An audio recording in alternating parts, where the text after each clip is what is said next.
우리는 지난주에 사도 바울의 2차 전도 여행을 아덴을 중심으로 살펴보았습니다.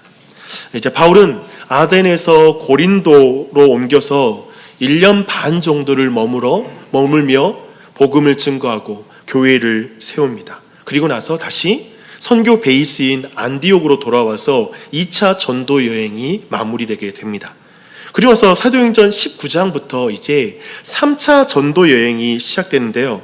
3차 전도 여행은 2차 전도 여행 때와 거의 같은 지역을 돌아보게 됩니다. 하지만 사도 바울에게는 3차 전도 여행 때 빨리 달려가야 될 그런 장소가 마음에 있었습니다. 그것은 오늘 우리가 살펴보는 도시인데요, 바로 에베소입니다.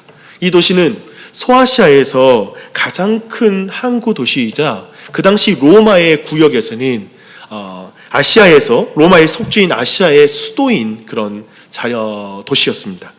이곳은 그런 의미에서 상업의 중심이고 행정과 정치의 중심이라고 볼 수 있고요. 특별히 아뎀이라는 그런 여신의 중요한 거점, 그런 본산이라고 불리는 그런 위치가 바로 아뎀의 신전이 있었던 그런 도시이기도 합니다.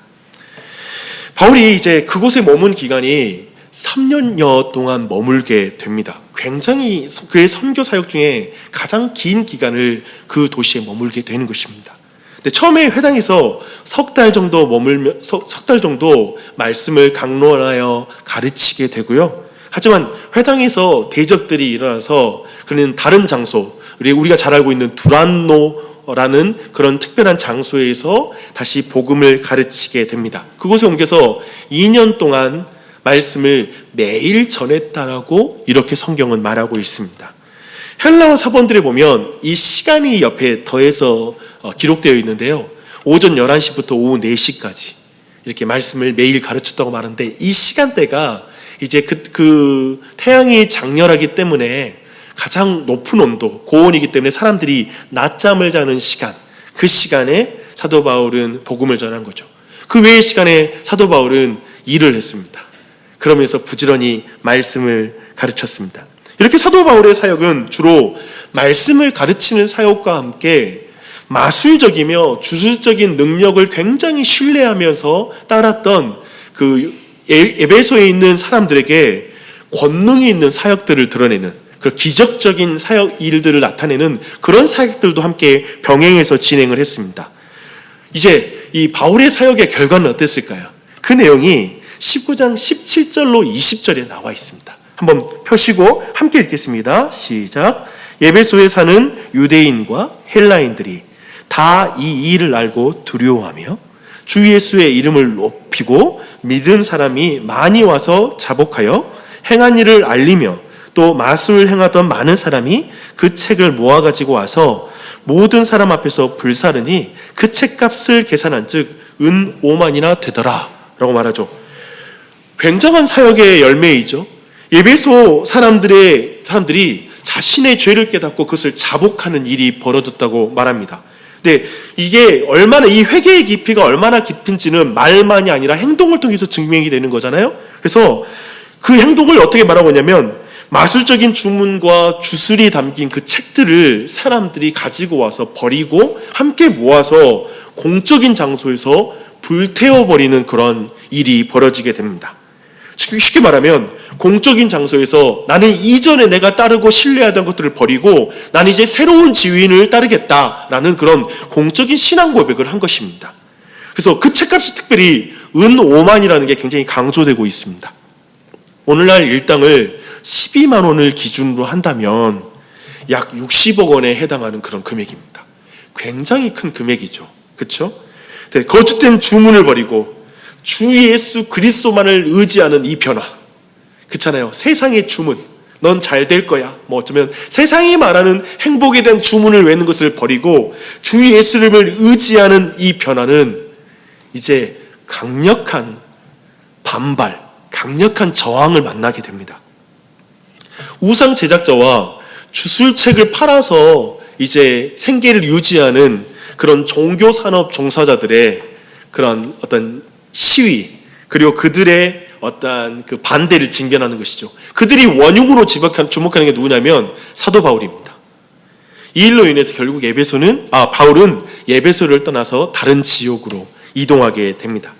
이제 바울이 마게도냐 지역으로 들어가요. 즉 그리스 지역으로 들어가서 이제 여러 교회들을 돌아보다가 고린도에서 겨울을 지냅니다.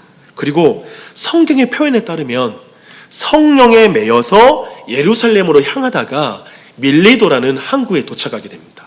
이 밀레도는 에베소서에서 약 45km 정도 더 아래쪽으로 내려오는 그런 항구입니다. 바울은 에베소로 사람을 보내 이제 장로들을 청했다라고 오늘 말씀은 그렇게 시작되고 있습니다. 왜 에베소에 장로들을 사도 바울은 보고 싶을까? 굉장히 급한 걸음이었던 것 같아요. 빨리 예루살렘으로 가고 싶어 해요. 물론 본인이 거기를 이동하지 못하는 건 사도 바울이 몸이 많이 약해지고 이제 나이 들었기 때문에 차라리 그들이 오는 게 낫다라는 판단 가운데 사람을 보낸 것으로 보입니다. 이제 에베소에서 그가 3년 동안 양떼를 보살피고 돌보며 동고동락하며 동역했던 그 동역자들을 다시 만나고 싶어하는 게 인지산정 아니겠습니까? 얼마나 만나고 싶었겠어요. 그랬을 거예요. 그러나 오늘 본문에서 장로들에게 사도 바울이 당부하는 말이 이제 나오거든요. 그 내용을 우리가 주목해서 볼 때 자세하게 왜 사도 바울이 지금 장로들을 불렀는지 그 이유를 우리는 알 수가 있습니다. 바울이 장로들을 만나고 싶어 했던 이유는 단순합니다. 이것입니다.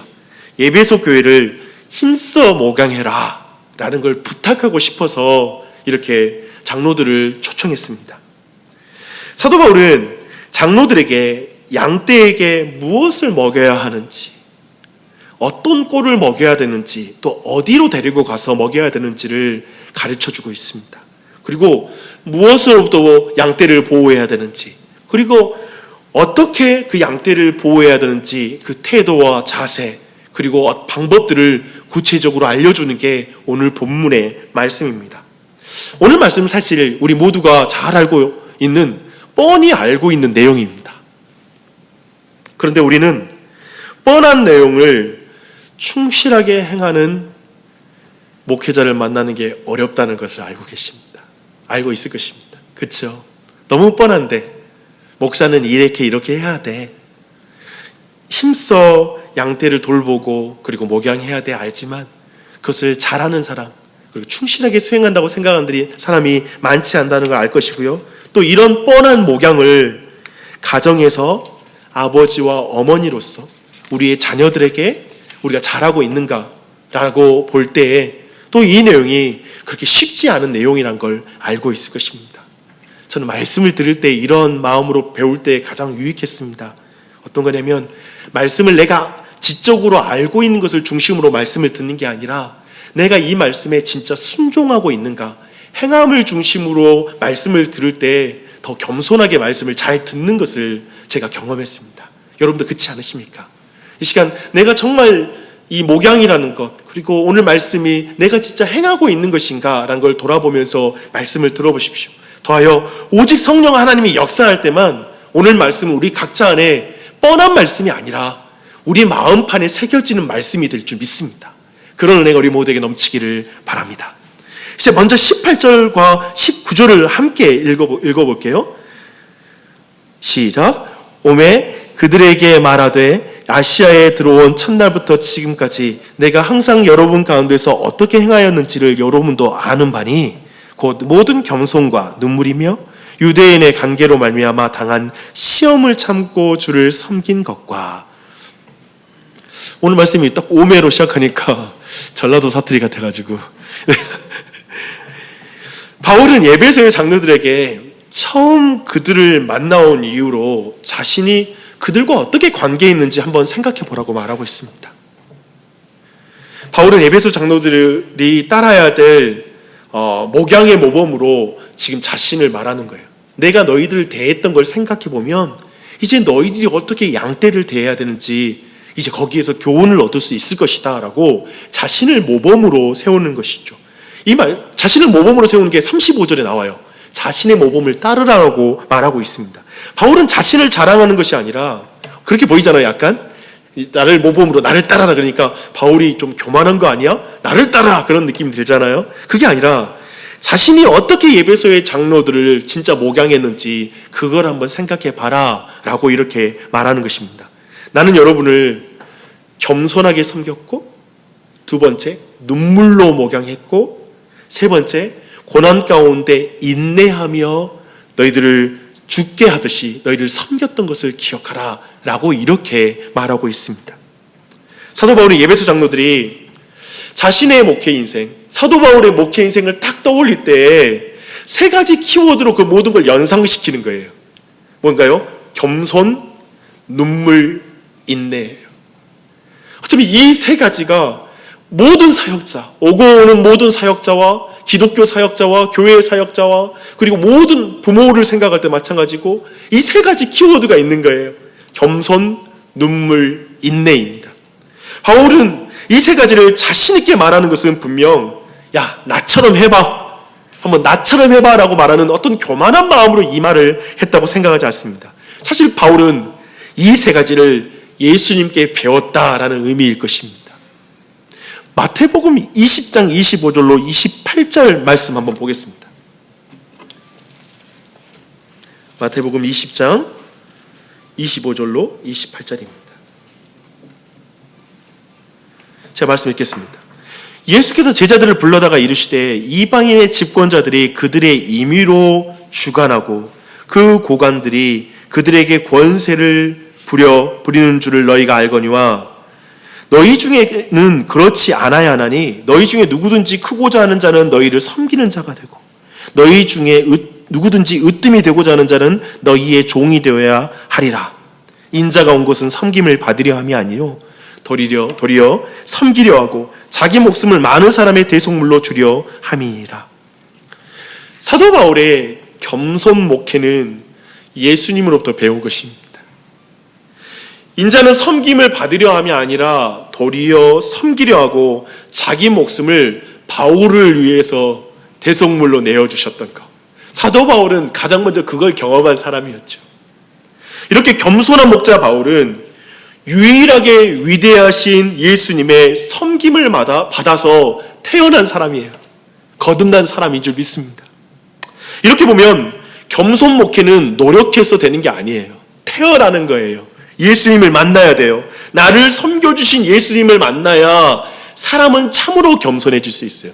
성경이 말하는 겸손은 저는 아무것도 아니에요. 나는 아무것도 못해요. 아유 이거 제가 한 게 아니에요 라는 게 아니에요. 그게 아니라 나를 섬겨주신 예수님을 만나야 겸손해질 수 있습니다. 그 겸손 목회가 예수님께 배운 것이죠. 그리고 또한 당연히 사도 바울의 눈물 목회와 인내하는 목회는 예수님께 배운 게 틀림이 없습니다. 무리들이 목자 없는 양과 같이 헤매는 것을 보면서 눈물을 흘리신 예수님처럼 외롭게 인생의 방향을 찾지 못하고 계속해서 갈팡질팡하는 외로운 모든 사람에게 사도 바울이 눈물을 흘리는 것이죠.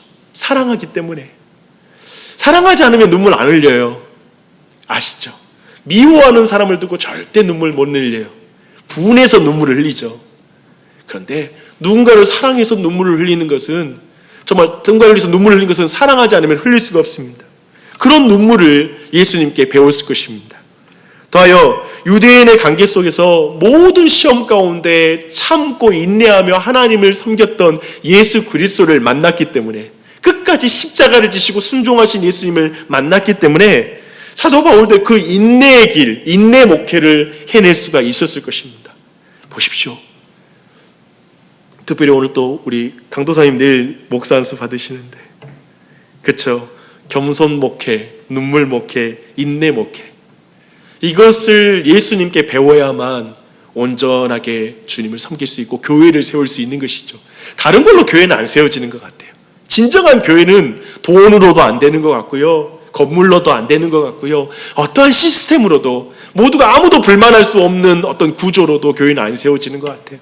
교회는 오직 겸손과 눈물과 인내를 통해 세워집니다. 주 안에 사랑하는 여러분, 사도 바울은 예배소 장들에게 매우 선명한 메시지를 주고 있는 것입니다. 사도 바울의 자신과의 개인적인 관계를 추억하라라는 것이 아니에요. 예수님이 하신 것처럼 겸손과 눈물, 인내로 너희들 예배소 교회를 섬겨야 된다라는 것을 말하는 것이죠. 자기를 존경해 달라라는 말이 아니죠. 나를 좀 너희들 내가 어떻게 섬겼는지 기억하고 계속 나한테 감사해야 돼. 이런 식으로 자기 연민적인, 자기 과시적인 그런 자랑이 아닌 것이죠. 성경이 사용하는 단어를 주목해 보십시오. 처음부터 지금까지 항상 겸손과 눈물, 인내로 그 길을 걸어온 바울. 사실 처음부터 지금까지 항상 바울 자신을 위해 겸손과 눈물, 인내로 섬기신 예수님을 사도 바울이 만나는 거예요. 그렇지 않아요? 처음부터 시작하신 예수 그리스도의 일을 끝까지 이루실 걸 믿는 거예요. 늘 예수님의 겸손함을 만났어요. 늘 예수님의 눈물을 만나는 거예요. 그런 신앙인 거예요. 늘 예수님께서 나 때문에 인내하고 있다는 걸 맨날 경험하는 거예요. 거기에서 오늘날에도 그렇기 때문에 겸손과 눈물과 인내의 길은 처음부터 끝까지 항상 우리가 그 길을 걸어갈 수 있는 게 가능하던가요? 제가 경험한 게 그거예요. 코로나 이런 기간에 못 만나면서 뭘 경험하세요? 여러분이 진짜 계속 겸손하게 처음부터 지금까지 그리고 끝까지 내가 겸손하게 눈물을 흘리며 인내하며 항상 하나님을 신실하게 따랐던가? 잘 안 돼요. 어려워요. 조금만 핍박을 당하면 내 마음대로 살고 싶어요. 일관성 있게 그걸 살아갈 자가 아무도 없을 거예요. 어떻게 목사, 장로들이 겸손하고 눈물을 흘리며 끝까지 인내하며 참된 사역하는 교회와 그런 사역자가 되는 비결이 뭘까요? 목사와 장로를 견제하는 구조? 24시간 감시하면 그렇게 살 수 있을까요? 성경은 그렇게 말하지 않는 거예요. 오직 나를 겸손하게 섬기는 예수님을 만나야만 겸손한 사역자가 돼요. 겸손한 믿음이 돼요. 그리고 나를 위해서 눈물을 흘리시는 예수님을 매일 만나야만 나도 다른 사람을 위해서 눈물을 흘릴 수 있는 사람이 된다는 거예요. 매일마다 죄인인 나를 향하여 인내하시는 예수님을 만나야만 나도 누군가를 향해서 인내할 수가 있다라고 성경은 말하고 있는 것입니다. 그래서 목사도 장로도 모든 부모도 영적 지도력은 겸손한 눈물을 가진 인내하는 사람이 될 수 있는 것입니다. 그런 은혜가 넘치길 바랍니다. 이게 지금 사도 바울이 과거를 추억하며 첫 번째로 그 장로들의 주고하고 싶어하는 메시지인 것이죠. 바울이 겸손, 눈물, 인내라는 키워드로 과거를 말했을 때 에베소 교인 그 장로들은 충분히 공감했을까요? 저는 공감했을 것 같아요. 정말 사도 바울은 그렇게 살았으니까. 그 삶을 진짜 보여줬으니까 그 세 단어를 들었을 때 지난 세월 다 기억이 나는 거지. 맞아. 사도 바울은 그렇게 겸손하게 눈물을 흘리면서 인내하면서 사역했어 라는 그것을 떠올렸을 거예요. 어쩌면 그 중에는 인내하지 못하고 화를 내고 있고 어느 순간 그 사명의 길을 떠나고 싶어하는 사람이 있을 수도 있어요. 그 장로들 안에는 어쩌면 어떤 사람은 겸손을 잃어버린 사람이 있었을 수 있고요. 어떤 사람은 눈물이 메말려버린 그런 신앙인이 있었을 수 있어요. 아마도 그들은 그 모든 걸 추억하며 자신을 돌아봤을 것입니다. 그리고 사도는 두 번째로 과거를 추억하되 차별 없고 신실한 복음 전파라는 키워드를 두 번째로 말합니다. 이게 사도 바울이 있었던 두 번째 것입니다. 바울은 공공장소에서나 개인적인 집에서나 그리고 장소를 쉽게 하면 가리지 않고 그리고 많은 사람이거나 소수거나 집은 소수잖아요. 그리고 회당은 많은 사람이고 사람의 숫자와 상관없이 신실하게 차별이 없는 복음을 준 거예요. 그리고 헬라인이거나 유대인이거나 인종과 상관이 없어요. 무조건 그런 유익한 말씀을 부지런히 가르쳤다라고 성경은 말하고 있습니다. 이 유익한 말씀은 뭘까요? 유익하다는 말 자체가 복음이죠. 복음은 유익하니까요. 기쁜 소식이니까요. 어떤 유익을 줬을까요? 유대인이나 헬라인이거나 복음을 들으면 인종을 가리지 않고 회개하게 돼요. 그리고 예수님을 믿는 믿음으로 말미암아 하나님 나라의 백성이 되게 해요. 그게 복음이 주는 유익이에요. 여러분, 회개가 없고 그리고 믿음이 역사가 나타나지 않는 것은 복음이 아니에요. 그리고 그 복음은 반드시 회개와 믿음을 통하여 세상 백성이 아니라 하나님의 백성, 예수님의 제자가 되게 하는 복음을 사도 바울은 꾸준하게 증거했습니다.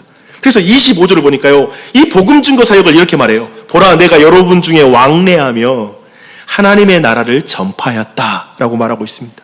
바울은 평생에 사람들의 음해와 비난 속에서도 복음을 장소에 가리지 않고 시간에 매이지 않고 사람 가리지 않고 신실하게 그 복음 사역을 감당했다.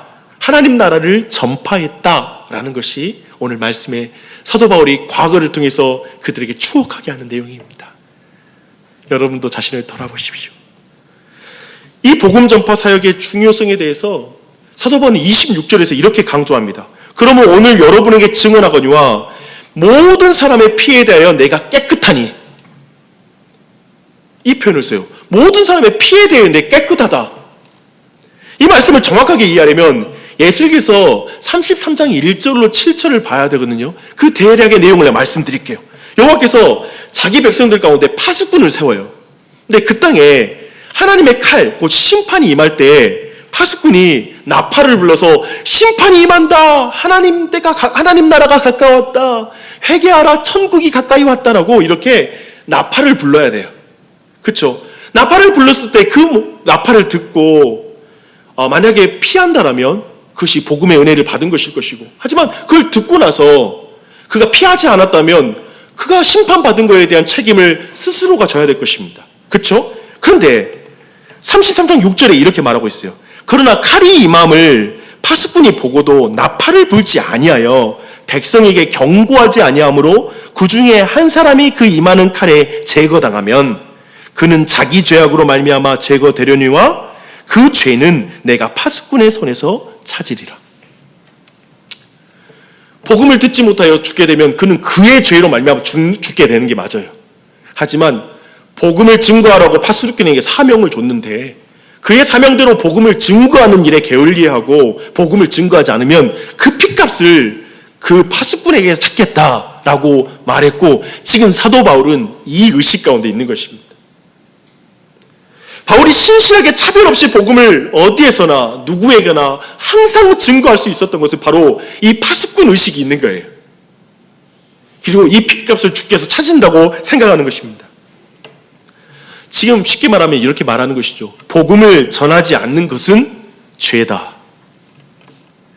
강한 말이지만 맞는 말이죠. 그렇죠? 매우 무거운 책임감을 갖게 하는 말씀인 것 같습니다. 이게 목사에게는 더욱 무거운 말씀으로 와닿습니다. 또 부모들에게도 무거운 말씀이라 생각이 듭니다. 그렇죠? 분명한 것은 이 무거운 책임이 신실한 복음 사역으로 연결되고 있다는 것입니다. 사도 바울은 이 무거운 책임감을 가졌을 때 신실한 복음 증거 사역으로 이어진다는 걸 드러내고 있습니다. 처음부터 지금까지 바울로 하여금 겸손하게 눈물로 인내하며 교회를 섬기도록 한 것, 그건 왜요? 주께서 나에게 핏값을 찾는다 라는 의식인 것이죠. 바울은 장로들에게 과거만이 아니라 이제는 자신의 미래에 대해서 연결시켜서 말하기 시작합니다. 22절, 23절 말씀이에요. 우리 함께 말씀 봐볼게요. 다시 사도행전 20장 22절, 23절 함께 읽겠습니다. 시작. 보라, 이제 나는 성령에 매여 예루살렘으로 가는데 거기서 무슨 일을 당할는지 알지 못하노라. 오직 성령이 각성에서 내게 증언하여 결박과 환난이 나를 기다린다 하시나. 지금 이제 사도 바울은 미래에 대해서 말해요. 과거에서 말한 이후에 미래에 대해서 말합니다. 그는 예루살렘을 가는데 성령님은 예루살렘에서 결박과 환난이 기다리고 있다는 것을 계속 알려주십니다. 지금 사도 바울은 결박과 환난이 있다는 걸 알고 그런데 가고 있어요. 우리가 점을 치는 이유가 뭡니까? 미래에 불행이 닥치면 피하려고 그러잖아요. 환난이 닥치는 걸 피해서 행복하고자 하는 것이 점을 치는 이유이겠죠. 근데 사도 바울은 미래를 아는 거예요. 환난이 있다는 걸 알아요. 하지만 그곳으로 달려갑니다. 자신은 성령님에게 매여있기 때문에 그렇다라고 말합니다. 성령님이 미래에 환난이 있으나 거기로 가라 한다면 난 간다라는 것이죠. 그렇죠? 이렇게 말하는 것은 고통을 그가 즐기기 때문은 아닙니다. 그리고 평안한 것을 싫어하기 때문에 그런 게 아닙니다. 자신의 생명을 가볍게 여기기 때문에 그 길을 가겠다 하는 것도 아닙니다. 오직 성령께 매였기 때문에 그렇습니다. 그리스도인에게 유일한 미래는 성령님께 매이는 것입니다. 그리고 그 성령님의 뜻대로 나아가는 것 외에 신자에게 다른 길은 없습니다. 미래에 대한 계산을 우리는 얼마나 수없이 자주 합니까? 그게 신자에게 있는 길이 아니라 내가 성령 충만한가? 성령님과 동행하는 것이 더 중요하다는 것이죠. 24절에서 그는 그의 구체적으로 왜 자신이 환난이 있으나 그 길을 가는지를 이렇게 말합니다. 내가 달려갈 길과 주 예수께 받은 사명 곧 하나님의 은혜의 복음을 증언하는 일을 마치려 하면은 나의 생명조차 조금도 귀한 것으로 여기지 아니하노라. 결박과 환난이 있는 길이라 할지라도 그 길이 하나님의 은혜의 복음을 증거하는 길이라면 나는 나의 생명을 조금도 귀한 것으로 여기지 않겠습니다. 심지어 죽음이 기다리는 그 길일지라도 그것이 나의 사명을 이루는 길이라면 그 길을 걸어가겠습니다. 라고 말합니다. 사도 바울의 과거와 미래에 대한 이 고백 어떻습니까? 에베소 장로들에게 그 고백이 어떻게 들렸을까요? 나 너희들 잘 알잖아. 눈물로 겸손으로 인내로 이 길 걸어왔잖아. 그리고 그 길을 걸어올 때 정말 너희를 귀히 여기며 그 길 걸어온 걸 알고 있잖아. 차별 없이 복음을 신실하게 증언해온 거 너희들도 알고 있잖아. 그리고 나는 여전히 그 일을 지속할 거야. 미래에도 타협 없이 나는 그 길을 지속할 거야. 내 생명도 조금도 귀한 걸로 여기지 않고 끝까지 그 길을 걸어갈 거야. 아주 자신에게 복음을 증거해주고 자신을 장로로 세웠던 그 원로, 그 사역자가 사도 바울이 그 말을 딱 하는 거예요. 거기는 사도 바울보다 젊은 사람들이 있었을 거예요. 그 장로들은 어떻게 이 음성을 들었을까요?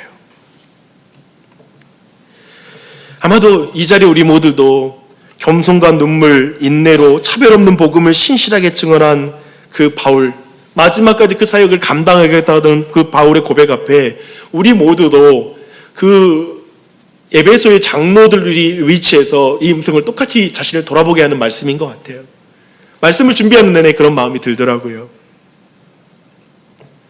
그래서 사도 바울은 이렇게 과거와 미래에 대한 나눔을 통해서 사실은 장로들의 현재에 말하고 싶어하는 게 있는 거예요.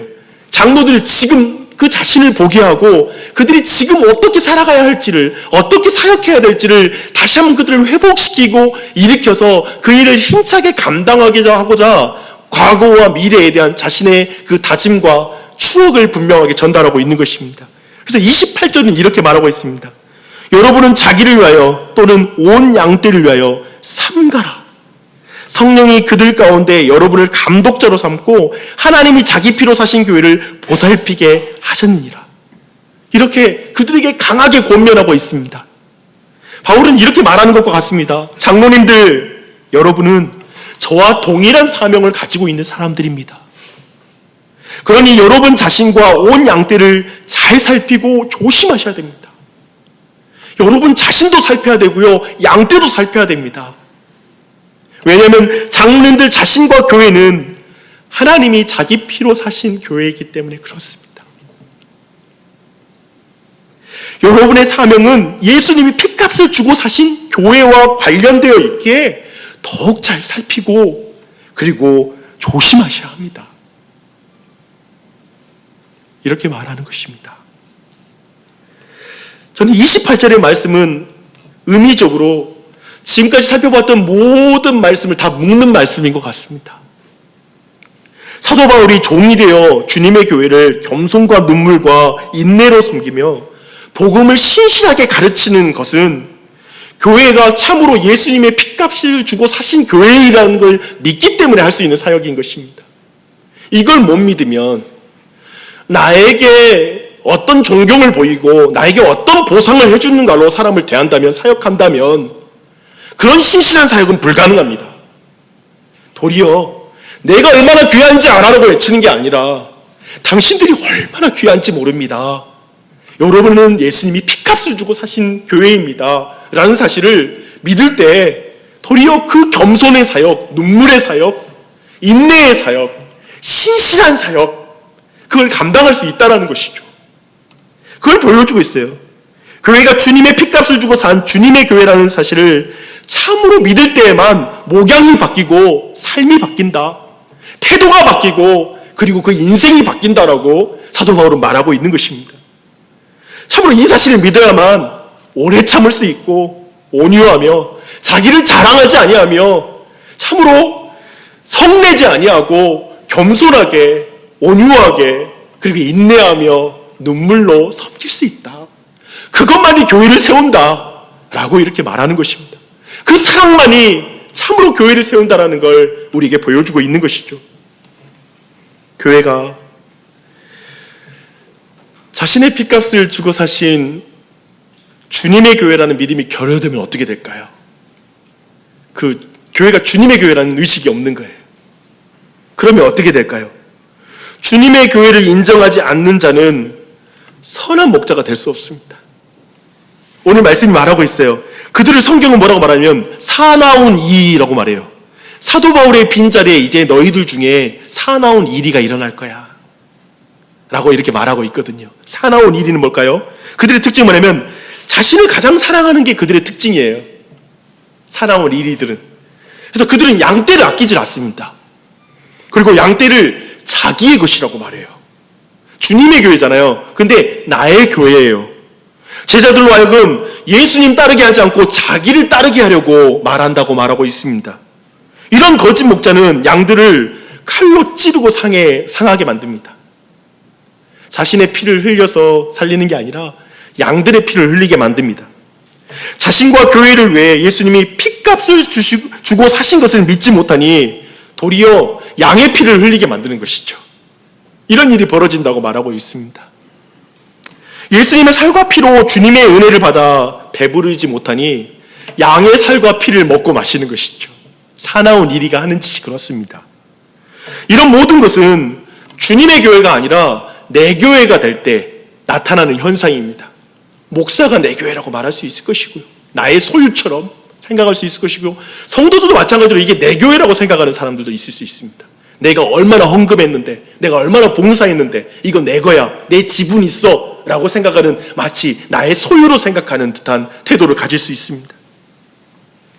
근데 이들의 주장은 이 정도에 머물지 않아요. 33절 보니까요. 은과 금이나 의복을 탐하는 형태로 나타납니다. 곧 먹고 입고 잠자는 안목의 정욕, 이생의 자랑, 육신의 정욕에 사로잡힌 삶을 교회 안에서 살아간다는 거예요. 도리 영적인 지도자들이. 그래서 나의 교회는 곧 자신의 욕망을 실현하는 교회가 되어버리는 것이죠. 그래서 이민교회에 그런 현상이 있다고 하잖아요. 그냥 사회적인 지위가 워낙 없다고 보니까 교회에서 자신의 지위를 찾으려고 보상받으려고 교회에서 내 교회다 라고 생각하면서 이생의 자랑, 안목의 정욕 그리고 자신의 어떤 육체의 정욕 가운데 교회에서 신앙생활하는 모습이 있다고 하잖아요. 우리에게도 그것이 있을 수 있습니다. 그래서 교회가 나의 욕망을 실현하는 교회가 되는 것, 그 표현이 아마도 나의 교회, 주님의 교회가 아니라 나의 교회가 될 때 나타나는 현상일 것입니다. 그러나 사도 바울은 주님의 교회를 고백함으로 가능한 자신과 동행이 있는 것을 동행이 쓰는 모든 것을 스스로 충당한다고 반대로 말해요. 은과 금을 탐하지 않는 거예요. 주님의 교회로 인정하는 사도 바울은 범사에 모범을 보이되 받는 것보다 주는 것이 복되다라고 하는 삶을 사는 거예요. 분명히 그는 궁핍했을 텐데 어려웠을 텐데 도리어 다른 사람에게 나누는 삶을 살아갔다고 말하고 있는 거예요. 그는 주님으로 말미암아 그분의 살과 피로 말미암아 배부르니까 양떼를 섬길 수 있는 힘이 생기는 것이죠. 그리고 그가 주님의 교회임을 분명히 드러내는 것은 32절이라고 믿습니다. 이렇게 말합니다. 지금 내가 여러분을 주와 및 그 은혜의 말씀에 부탁하노니 이 말씀이 여러분을 능히 든든히 세우사 거룩하게 하심을 입은 모든 자 가운데 기업이 있게 하시리라. 교회를 나의 것이라고 생각하지 않은 절정은 뭔지 아십니까? 그건 뭐냐면 교회를 주님의 말씀에 의탁하는 믿음입니다. 제가 목회하면서 배우는 가장 큰 어려운 게 뭐냐면 교회를 주님께 맡기는 믿음이 어렵더라고요. 내가 뭔가를 하려고 해요. 그게 아니라 주님의 말씀에 의탁하고 주님의 말씀 앞에 교회가 선다라고 하는 믿음입니다. 그 일을 이루는 것이죠. 말씀 보십시오. 내가 너희들을 주와 및 그의 은혜의 말씀에 부탁하노니 의탁한다 라고 말하고 있습니다. 이 믿음 있으십니까?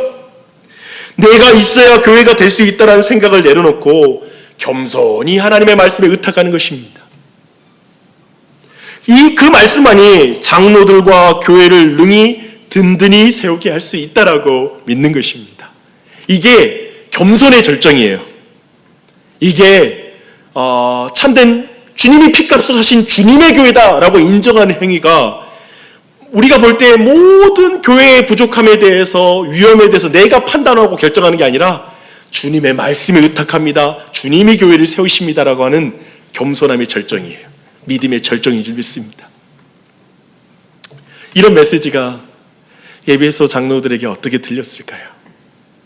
이런 말씀을 딱 들었을 때 그 마음에 어떤 위로와 용기, 그리고 자신이 부닥치고 있는 지금 에베소 교회의 많은 문제들, 그 내용이 에베소서에 있거든요. 그런 모든 문제들 앞에 어떻게 그들이 서야 되는지를 알려주는 그 메시지로서 그들에게 어떻게 들렸을까요? 제가 그 말씀 보면서 좀 돌아봤어요. 제가 보니까 교회는 나의 열심으로 교회를 섬길 수가 있습니다. 참 위험하죠.